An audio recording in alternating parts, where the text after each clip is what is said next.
Coffee music is a peculiar place. I mean that in a very biblical sense of the word.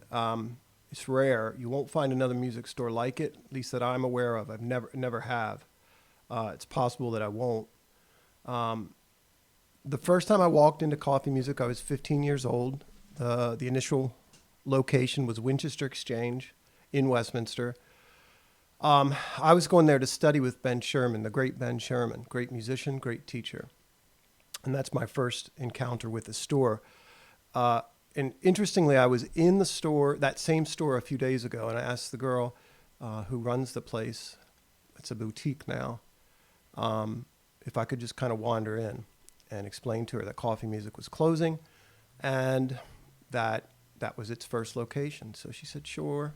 She's really nice. And I could flash back to my 15-year-old experience as best as I could. I could see the guitars on the wall to the right as you came in, and amplifiers on the floor there. And I could envision the counter and Dave and Bob behind the counter. And then the studios in the back. Bob has always, and I think Dave as well, fostered this very, very inviting, non-threatening atmosphere. In the sense that you could walk in, pick up a guitar, not buy anything, not be asked if you had any money in your pocket. You could take your time. The salespeople would and still do take their time with you. And that kind of leadership, I think, through the 38 years of business has trickled down from Bob and from Dave. And Bob would choose floor people, employees, salespeople that embodied, I guess, the way he thought people should be treated. Maybe out of just pure intuition, you know. Fact of the matter is, there are too many exceptional workers, co-workers, co-teachers that have been through Coffee Music through the years to possibly remember them all or mention them all. But just so many great people, so many great musicians in and out of that store. People would come there just to hang out, you know, just to talk. And Bob would foster that environment.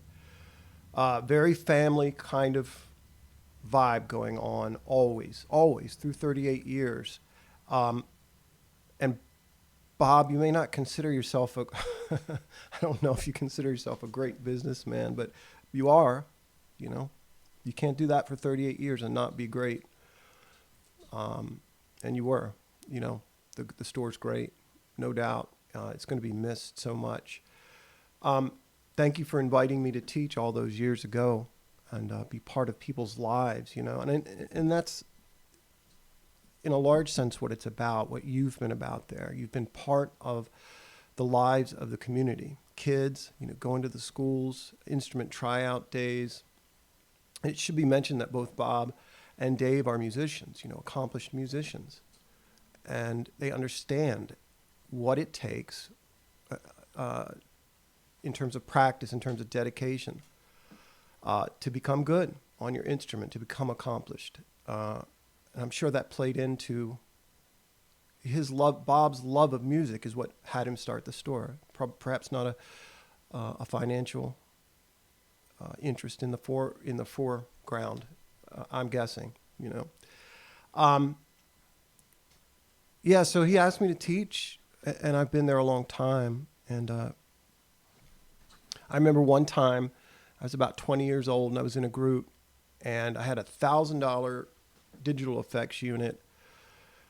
And I had a guitar, and I didn't cut the strings off the end. And I was at rehearsal the day before a gig or 2 days before a gig, and I kind of leaned over, and those strings went into an outlet. And luckily, my hands weren't touching the instrument, but it fried the digital effect. And I walked into Coffee Music, you know, the next day or as soon as I could get there, and I didn't have $1,000, you know. Bob just let me take it.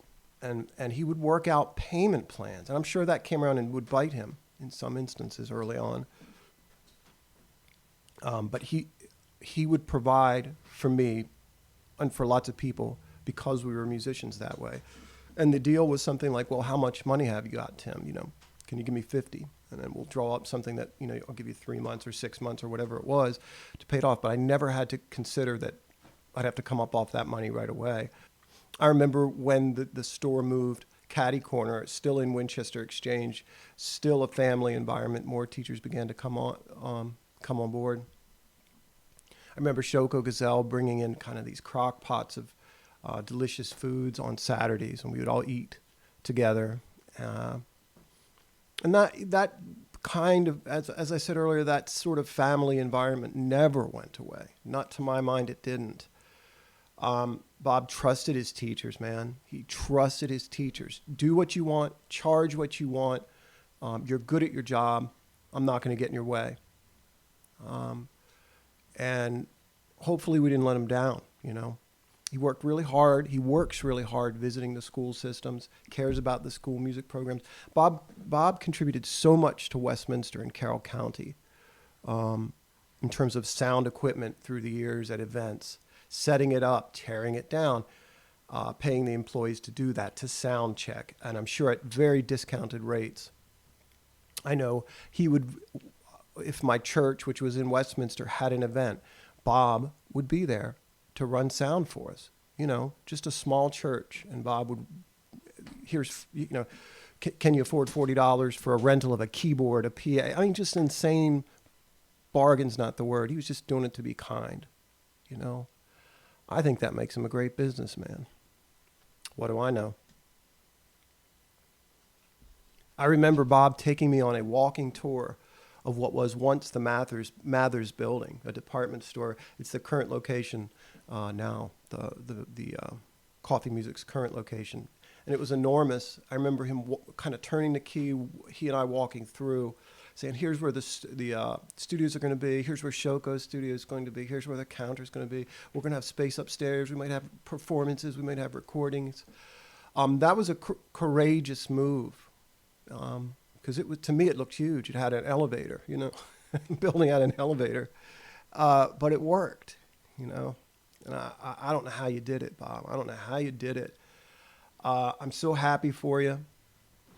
I'm so happy that you did business in that way. You're not cunning. You're not shrewd.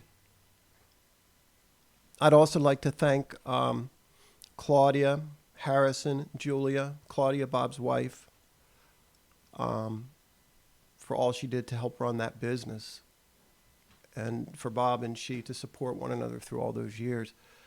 And Harrison and Julia, his little kids, which aren't little anymore.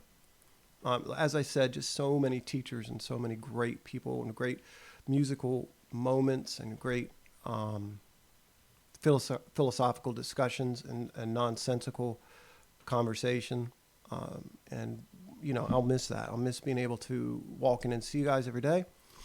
But I'm so grateful for the opportunity. And I'm so happy, Bob, that you get to put this stuff behind you, as strange as that sounds to say. And in a weird way,